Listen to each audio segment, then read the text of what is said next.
TDP అధినేత Chandrababu America బయలుదేరి వెళ్లారు. చంద్రబాబుతో పాటు ఆయన సతీమణి భువనేశ్వరి, కుమారుడు లోకేష్ కూడా ఉన్నారు. వైద్య పరీక్షల నిమిత్తం చంద్రబాబు అమెరికా వెళ్లినట్లు పార్టీ వర్గాలు తెలిపాయి. గతంలోనూ అమెరికాలో చంద్రబాబు వైద్య పరీక్షలు చేయించుకున్నారు. 5-6 రోజుల్లో ఆయన తిరిగి రానున్నారు.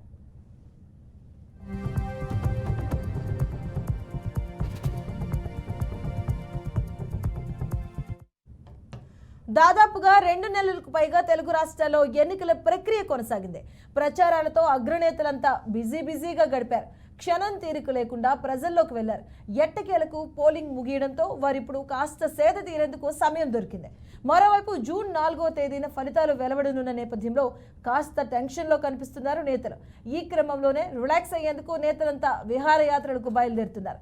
ఇప్పటికే ఏపీ సీఎం జగన్ తన కుటుంబ సభ్యులతో కలిసి లండన్ వెళ్లిన విషయం తెలిసిందే.